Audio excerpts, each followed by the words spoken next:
Assalamualaikum warahmatullahi wabarakatuh. Halo Waalaikumsalam. semuanya. Di sini dengan saya Desinta Puspitaning Pratiwi dan teman saya. Tanca Setiawan. Di sini kami akan menjelaskan tugas yang berjudul Komunikasi Interpersonal Konsep Diri.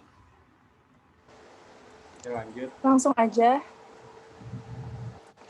Nah, teman-teman pernah nggak sih kalian ngerasa insecure atau overthinking? Biasanya banyak banget nih zaman sekarang teman-teman yang ngerasa overthinking atau insecure sama dirinya sendiri. Dan tahu nggak sih teman-teman, ternyata overthinking dan insecure itu diciptakan oleh diri kita sendiri. Makanya dalam pembahasan kali ini kita akan belajar pentingnya mengenal konsep diri dan mengenal diri sendiri. Selanjutnya akan dibahas sama teman saya. Silakan Tanca. Oke.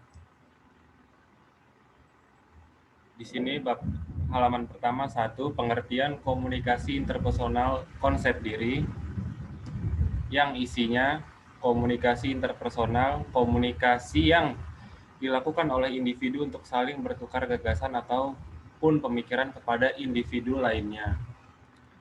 Lalu, komunikasi interpersonal atau disebut juga dengan komunikasi antarpersonal atau komunikasi antar pribadi merupakan komunikasi yang dilakukan oleh individu untuk saling bertukar gagasan ataupun pemikiran kepada individu lainnya. Atau dengan kata lain, komunikasi interpersonal adalah salah satu konteks komunikasi di mana setiap individu mengkomunikasikan perasaan, gagasan, emosi, serta informasi lainnya secara tatap muka kepada individu lainnya. Lanjut, berikutnya. Konsep diri menurut para ahli. Konsep diri adalah suatu gambaran campuran dari apa yang kita pikirkan, orang-orang lain berpendapat mengenai diri kita, dan seperti apa diri yang kita inginkan. Itu menurut Burns dalam Erawati di tahun 2011. Lalu ada lagi menurut Harlock, konsep diri mencangkup citra diri, fisik, dan psikologis. Citra diri fisik biasanya ini berkaitan dengan penampilan. Lalu terakhir pandangan individu mengenai siapa diri individu, dan itu bisa diperoleh lewat informasi yang diberikan orang lain pada diri individu. Itu dari Mulyana di tahun 2000. Oke, lanjut. Jadi dapat disimpulkan konsep diri adalah persepsi kita pada diri kita sendiri seperti aspek fisik, aspek sosial, dan aspek psikologis itu yang berhubungan dengan pengalaman masa lalu dan interaksi kita terhadap orang lain. Jadi konsep diri adalah hal yang kita ketahui tentang diri kita sendiri, apa yang kita percayai, dan hal apa yang terjadi dalam hidup kita sendiri. Oke, next. Selanjutnya bisa diteruskan oleh Desinta. Yang selanjutnya adalah bagian utama konsep diri menurut Brian Tracy. Menurut Brian Tracy, itu ada 3 bagian utama dalam konsep diri. Yang pertama self-ideal, yang kedua self-image, dan yang ketiga self-esteem. Yang pertama itu self-ideal. Self-ideal itu adalah harapan, impian, visi, dan misi. Maksudnya itu kenapa? Self-ideal adalah komponen utama self-concept diri kita sendiri, yang terdiri dari harapan, impian, visi, dan misi. Juga idaman atau idol kita sendiri. Self-ideal ini membentuk sebuah kebaikan. Nilai-nilai dan sifat-sifat dari diri sendiri mampu kita hormati maupun orang lain hormati. Self-ideal ini adalah pemahaman mengenai sosok yang paling kita inginkan di segala aspek kehidupan kita. Self-ideal akan membentuk diri kita dan membentuk perilaku diri kita sendiri. Self-ideal itu kayak misalnya seseorang panutan kita yang kita itu pengen jadi kayak dia. Misalnya kalau saya itu pengen jadi Najwa Shihab, kayak Najwa Shihab gitu. Terus selanjutnya adalah self-image. Self-image itu adalah gambaran dan citra diri menurut diri kita sendiri. Bagian ini menunjukkan bagaimana kita membayangkan diri kita sendiri dan bagaimana kita menentukan diri kita untuk bertingkah laku dalam sebuah situasi dan kondisi. Semua perbaikan diri itu dimulai dari bagian ini.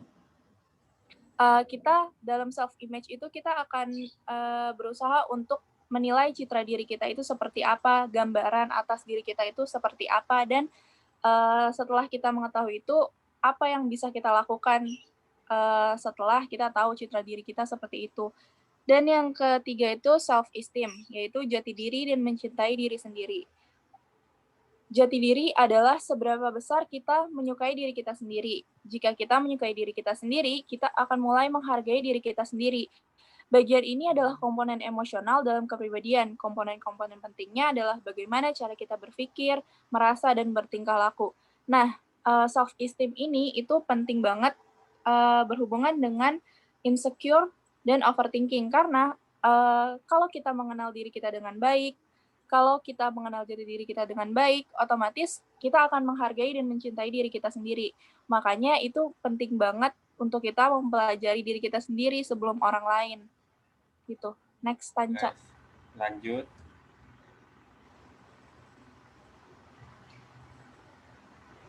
Selanjutnya adalah ciri-ciri konsep diri.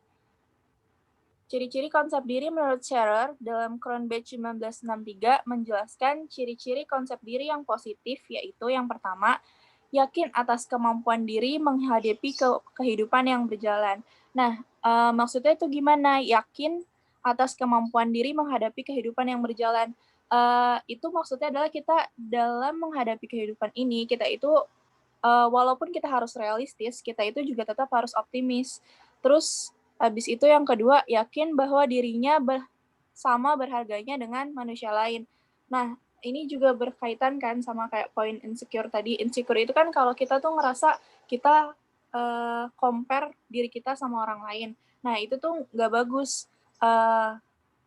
Ciri-ciri konsep diri yang positif itu kita harus tahu, oh kalau kita nih berharga loh, dilihat dari sisi lain yang mungkin orang lain nggak punya gitu. Terus yang ketiga, menempatkan diri pada kondisi yang tepat sehingga keberadaannya dapat diterima oleh orang lain. Maksudnya di sini tuh kita harus pintar-pintar nih gimana caranya memposisikan diri kita. Misalnya kita dalam kelompok yang lagi formal nih, misalnya kita lagi dalam belajar, kita harus memposisikan diri kita. Iya benar, Tanca. Kita harus kayak kita harus berbicaranya seperti ini. Sedangkan kalau misalnya baru kita lagi ngobrol sama teman kita, nah kita baru bisa deh memposisikan dirinya kayak, oh iya aku lagi ngobrol sama teman, bahasanya informal gitu. Terus yang keempat, bertanggung jawab atas apa yang telah kita lakukan. Nah, pentingnya untuk mempunyai konsep diri yang positif itu kita bisa bertanggung jawab sama apa aja yang kita lakukan. Sekecil apapun sesuatu yang kesalahan yang kita lakuin, kita tuh berani bertanggung jawab, dan itu penting banget untuk seenggaknya kita bertanggung jawab sama diri sendiri, baru kita bertanggung jawab juga sama orang lain. Selanjutnya itu yang nomor 5, menyadari dan tidak merasa malu pada keadaan dirinya. Nah, ini juga berkaitan sama keinsecurean dan overthinking tadi nih. Menyadari dan tidak merasa malu pada keadaan dirinya. Di dunia ini kan nggak ada yang sempurna ya, Tanca. Setuju nggak? Betul banget, saya juga banyak kurang ya. Iya, makanya. Juga nah, kan. kita itu harusnya fokus aja sama hal-hal yang positif di diri kita, hal-hal yang baik, hal-hal yang bukan kurangnya kita, tapi lebihnya kita. Kita fokus sama lebihnya kita fokus sama branding diri kita. Jadi kita punya nilai positif di mata orang lain, walaupun ya kita tetap ada kurangnya, dan kita harus terus branding dan kayak walaupun gue nggak cantik, tapi gue bisa loh, public speaking gue bisa loh, bagus loh. Jadi kayak gue tetap punya banyak teman, gue tetap nggak malu ngomong sama orang, dan itu jadi branding diri gue sendiri. Harus kayak gitu teman-teman. Terus abis itu yang keenam, kelemahannya tidak dijadikan sebagai ajang untuk menyalahkan dirinya sendiri. Nah, misalnya kayak tadi, kayak misalnya aku ngerasa kalau, "Oh, aku nih kok, nggak cantik ya kayak dia, oh aku kok kurus ya, oh aku kok gemuk ya, nggak kayak dia." Nah, eee, kekurangan-kekurangan dan kelemahan-kelemahan, dari diri kita sendiri itu jangan dijadikan sesuatu yang, ngebuat diri kita untuk malu, untuk nggak Minder, berani ngomong sama orang, iya, untuk, minder, untuk insecure. Malah kita harusnya fokus sama, balik lagi hal-hal ke apa nomor aja, 5 ya, iya, balik lagi ke positif nomor 5 positifnya tadi, kita. Iya, nggak usah terus malu. iya, yang ketujuh, memiliki objektivitas pada pujian atau celaan. Maksudnya nih kita harus objektif teman-teman, kayak pujian, oh orang lain muji kita, oke kita tetap rendah hati, sedangkan kalau misalnya ada celaan nih teman-teman, kita nggak boleh langsung yang bales celaannya atau tersinggung atau gimana, malah celaannya ini kita jadiin introspeksi diri buat kita, "Oh, eee, mungkin menurut orang gue ini kurang di sini, oh mungkin orang mikir gue salah di sini." Nah, celaan itu kita jadiin sebagai introspeksi kita, gitu. Terus yang kedelapan, merasa bersalah atas dorongan emosi pada dirinya sendiri. Maksudnya ini, kadang seseorang tuh kayak ngerasa, "Ah, gue tuh lebay banget ya dikit-dikit nangis. Ah, misalnya gue cowok, kenapa gue tuh cengeng banget ya?" Atau, "Kenapa sih gue tuh jadi orang kok baper banget ya?" Sampai dikatain kayak gitu sama orang-orang. Malah, seharusnya itu, eee, nggak kita jadikan sebagai sebuah masalah dan itu tuh salah, enggak. Bahkan laki-laki itu juga manusia kan teman-teman, dan kalau laki-laki nangis itu bukan berarti dia cengeng, bukan berarti, "Ah, lo nggak cowok banget sih." Nggak gitu teman-teman. Karena, nangis itu kan termasuk sebagai emosi. Emosi itu mungkin, eee, cowok nangis mungkin karena ada hal yang sedih dan itu wajar. Dan kita nggak boleh ngerasa bersalah dengan hal-hal yang kayak gitu teman-teman, dan itu, wajar untuk siapa aja, gitu. Terus Oke, Tanca, dilanjut. next. Sekarang lanjut ke dimensi konsep diri, bakalan saya jelasin, yaitu eh, jadi dimensi konsep diri itu secara umum para ahli itu menyebutkan ada 3 konsep diri, meskipun dengan menggunakan istilah yang berbeda-beda. Calhoun dan Alcoquela di tahun 1990 itu menyebutkan dimensi utama dari konsep diri, yaitu dimensi pengetahuan, dimensi pengharapan, dan dimensi penilaian. A itu ada pengetahuan. Jadi dimensi pengetahuan maksudnya adalah apa yang kita ketahui atau penjelasan tentang diri kita. Pengetahuan tentang gambaran diri tersebut akan membentuk citra diri. Pengetahuan tentang gambar diri tersebut akan jadi citra diri nih. Jadi dimensi pengetahuan kognitif dari konsep diri mencangkup segala sesuatu yang kita pikirkan tentang diri kita sebagai pribadi. Seperti saya pintar, saya cantik, saya anak baik, dan seterusnya. Atau dengan kata lain, dimensi pengetahuan akan konsep diri adalah segala hal yang kita pikirkan tentang diri kita sendiri. Gambaran tentang konsep diri yang kita yakini bisa jadi tidak sesuai dengan kenyataan sesungguhnya atau bahkan tidak sesuai. Yang B ada harapan. Jadi dimensi harapan adalah tentang hal nih apa yang kita harapkan terjadi kepada kita di masa depan. Jika kita sudah memiliki pandangan tentang siapa kita, kita akan memiliki pengharapan bagi diri kita sendiri atau biasa disebut sebagai diri ideal atau self ideal, diri yang dicita-citakan. Ya seperti kita semua pasti punya cita-cita atau harapan kan. Jadi self ideal itu terdiri dari dambaan, aspirasi, harapan, keinginan untuk menjadi manusia yang dicita-citakan. Namun, cita-cita diri belum tentu sampai dengan kenyataan sebenarnya. Jadi cita-cita diri menentukan konsep diri untuk menemukan bagaimana sih perilaku kita selanjutnya. Hal inilah yang bakal ngedorong kita untuk mempunyai semangat juang dan membangkitkan kekuatan diri kita untuk menuju ke masa depan. Jadi standar ideal yang kita tetapin ini akan ngaruh nih usaha kita untuk dapetinnya. Jadi ukurlah standar ideal nih, dengan konsep yang lebih realistis gitu. Yakin sesuai dengan keahlian kita, kemampuan yang kita milikin, nggak terlalu tinggi dan nggak rendah juga, jadi standar aja gitu. Dan C ada penilaian, pandangan kita tentang harga diri kita sendiri. Jadi penilaian akan konsep diri adalah pandangan kita tentang harga diri kita sendiri. Jadi menurut Calhoun dan Alcochella di tahun 1990, menurut dia, kita adalah pribadi yang menilai diri kita sendiri, yakni apakah kita bertentangan dengan pengharapan diri kita sendiri dan standar yang kita tetapkan untuk diri kita sendiri. Dari penilaian tersebut akan dibentuk sebuah harga diri. Seseorang yang memiliki standar konsep diri sesuai dengan dirinya sendiri akan mengetahui siapa diri kita, apa yang kita kerjakan, kemana diri kita memiliki rasa harga diri yang tinggi. Sebaliknya, orang-orang yang memiliki standar jauh dari kemampuan yang dia miliki, maka akan cenderung mempunyai harga diri yang rendah. Gitu.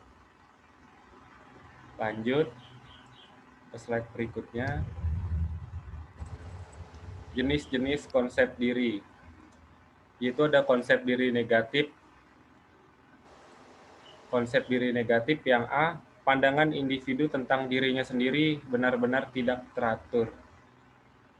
Jadi individu tersebut benar-benar tidak tahu siapa dirinya, kekuatan dan kelemahan atau yang dihargai dalam kehidupannya. Yang B, ada pandangan tentang dirinya selalu teratur. Hal ini bisa terjadi nih karena individu dididik dengan cara yang keras, sehingga menimbulkan citra diri yang tidak mengizinkan adanya penyampaian dari seperangkat hukum yang dalam pikirannya merupakan cara hidup yang paling benar. Lalu kita lanjut ke konsep diri positif. Itu adalah individu dengan konsep diri positif akan memahami dan menerima fakta tentang dirinya sehingga evaluasi terhadap dirinya sendiri menjadi positif. Bisa saya jelasin bahwa konsep diri positif itu bervariasi. Individu dengan konsep diri positif akan memahami dan menerima fakta tentang dirinya sehingga evaluasi terhadap dirinya sendiri menjadi positif. Individu dengan konsep diri positif juga bakal merancang tujuan-tujuan yang sesuai dengan realitas, tujuan yang memiliki kemungkinan besar untuk dicapai, jadi mampu menghadapi kehidupan di masa depan. Tuh, lanjut. Konsep Oke, diri. Oke, Desinta boleh. ya selanjutnya konsep diri dan perilaku. Menurut Velker 1974, terdapat 3 peranan penting konsep diri dalam menentukan perilaku seseorang. Yang pertama adalah self-concept as maintainer of inner consistency. Maksudnya adalah konsep diri sebagai pemelihara konsistensi batin. Konsep diri ini berperan dalam keharmonisan batin seseorang. Batin seseorang itu mencakup ide, perasaan, persepsi, dan pikiran. Jika batin tidak konsisten atau seimbang, akan terjadi sebuah ketimpangan dalam masalah psikologis individu tersebut. Untuk menghindari ketimpangan tersebut, seorang individu akan mencoba untuk konsisten dalam mempertahankan konsep dalam dirinya. Seorang individu akan menolak gambaran yang diberikan oleh lingkungannya karena bertentangan dengan konsep dirinya atau mencoba mengubah beberapa hal sebagai bukti bahwa mereka dapat beradaptasi dengan lingkungannya. Yang kedua itu ada self-concept as an interpretation of experience. Maksudnya adalah konsep diri sebagai interpretasi dari sebuah pengalaman. Konsep diri menentukan bagaimana seseorang individu belajar dan menafsirkan pengalamannya. Sikap dan sifat individu dipengaruhi oleh penafsiran dari pengalamannya. Jika ia dapat menafsirkan pengalamannya sebagai sebuah pembelajaran untuk kehidupannya di masa depan, berarti individu tersebut memiliki konsep diri yang baik. Seberapa buruk atau tidak menyenangkan sebuah pengalaman, seorang individu dengan konsep diri yang baik akan menafsirkan pesan tersirat yang baik untuk diimplementasikan di masa mendatang. Jika individu menafsirkan sebuah pengalaman sebagai hal yang menyebalkan dan buruk, berlarut, dan membenci keadaannya, karena hal tersebut, itu berarti individu tersebut mempunyai konsep diri yang buruk. Yang selanjutnya adalah self-concept as set of expectation, yaitu konsep diri sebagai kumpulan harapan. Velker 1974 pada 1974 menyebutkan bahwa konsep diri seperangkat harapan, dan evaluasi terhadap perilaku yang merujuk pada harapan-harapan tersebut. Siswa yang cemas dalam menghadapi ujian akhir dengan mengatakan, "Saya sebenarnya anak bodoh, pasti saya tidak akan mendapat nilai yang baik." Sesungguhnya sudah mencerminkan harapan apa yang akan terjadi pada ujiannya. Ungkapan tersebut menunjukkan keyakinannya bahwa ia tidak akan mempunyai kemampuan untuk memperoleh nilai yang baik. Keyakinannya tersebut mencerminkan sikap dan pandangan negatif terhadap dirinya sendiri, dan pandangan negatif terhadap dirinya menyebabkan individu tersebut mengharapkan tingkah keberhasilan yang akan dicapai hanya pada taraf yang rendah. Patongan yang rendah tersebut menyebabkan individu bersangkutan tidak mempunyai motivasi untuk mencapai prestasinya yang baik. Selanjutnya, Tanca, kesimpulannya. Sudah masuk ke kesimpulan. Jadi dari semua materi yang tadi kita bacain udah terdapat kesimpulan. Jadi dengan mempelajari konsep diri kita dapat mengenal diri kita. Jadi kita tuh memperlakukan diri kita dengan baik, lalu memposisikan diri kita untuk berinteraksi dengan individu lain. Benar kata Dedes tadi, kalau kita lagi di lingkungan seperti orang-orang tua, kita bisa memposisikan bahasa, tutur kata, seperti itu. Lalu dengan mengetahui konsep diri kita nih, dapat menghargai diri kita dan mempunyai tujuan untuk pengembangan diri kita selanjutnya. Oke. Sudah ya? Nggak ada tambahan, Des? Udah kayaknya Udah. sih, Tanca. Oke. Tutup kali ya, Tanca ya. Boleh. Oke, teman-teman. Terima kasih atas perhatiannya. Kurang lebihnya kami mohon maaf. Wabillahi taufiq wal hidayah. Wassalamualaikum Assalamualaikum warahmatullahi wabarakatuh.